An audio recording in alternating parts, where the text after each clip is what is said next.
नामांकन फॉर्म की जांच के बाद अब नामांकन फॉर्म उठाए जाने का क्रम शुरू हो गया है, जिसमें 1 नवंबर और 2 नवंबर के 3 बजे तक जिले की 6 विधानसभाओं में निर्दलीय व क्षेत्रीय पार्टियों के प्रत्याशी अपने फॉर्म उठा सकते हैं।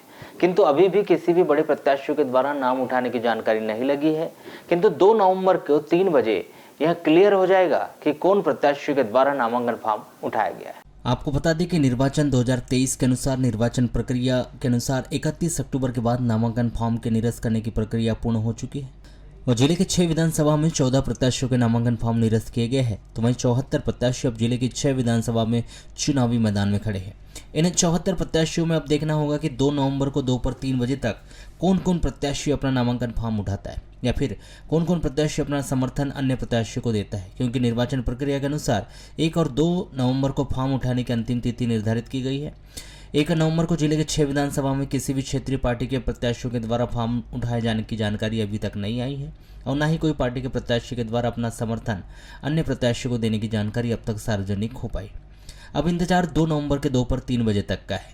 इसमें क्लियर हो जाएगा कि आखिरकार जिले की 6 विधानसभा में किन प्रत्याशियों के द्वारा अपने नामांकन फॉर्म उठाए गए और किन प्रत्याशियों के द्वारा अपना समर्थन अन्य प्रत्याशियों को देते हुए विधानसभा चुनाव से अपना समर्थन अन्य प्रत्याशियों को दे दिया गया है।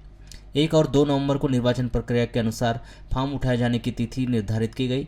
इसमें बालाघाट विधानसभा के रिटर्निंग अधिकारी के द्वारा दूरभाष पर जानकारी देते हुए बताया कि बालाघाट विधानसभा से 2 निर्दलीय प्रत्याशियों के द्वारा अपने नामांकन फॉर्म उठाए गए हैं। इसमें चेनाली विसेन जो कि निर्दलीय प्रत्याशी एवं वनगंगा यूनियन के प्रदेश अध्यक्ष विशाल विसेन की पत्नी है, जिन्होंने निर्दलीय नामांकन फॉर्म भरा था, उन्होंने 1 नवंबर को अपना नामांकन फॉर्म उठा लिया है।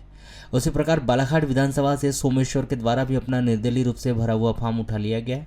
इस प्रकार से बालाघाट विधानसभा में कुल 22 प्रत्याशी चुनावी मैदान में थे, जिनमें से 2 प्रत्याशियों के नामांकन फॉर्म निरस्त हो जाने के बाद कल बालाघाट विधानसभा में 20 प्रत्याशी बचे थे। उसके बाद 1 नवंबर को 2 निर्दलीय प्रत्याशियों के द्वारा अपना नामांकन फॉर्म उठा लिया गया है। अब केवल बालाघाट विधानसभा में 18 प्रत्याशी ही चुनावी मैदान में खड़े हैं। वारासुनी विधानसभा में अभी तक 12 प्रत्याशी चुनाव में थे, जिनका नामांकन फॉर्म की जांच प्रक्रिया में किसी का भी नामांकन पत्र निरस्त नहीं पाया गया था। इस हिसाब से वारासुनी विधानसभा में कुल 12 प्रत्याशी ही चुनाव मैदान में खड़े थे। वह 1 नवंबर को वारासुनी विधानसभा क्षेत्र के रिटर्निंग अधिकारी के द्वारा दूरभाष पर जानकारी दी गई, तो वारासुनी विधानसभा से 1 नवंबर को किसी भी प्रत्याशी ने अपना नामांकन फॉर्म नहीं उठाया है। तो वहीं कटंगी विधानसभा में कल 13 प्रत्याशी चुनावी मैदान में थे, किंतु एक प्रत्याशी का नामांकन फॉर्म निरस्त हो जाने के बाद कटंगी विधानसभा में महज 12 प्रत्याशी चुनाव मैदान में।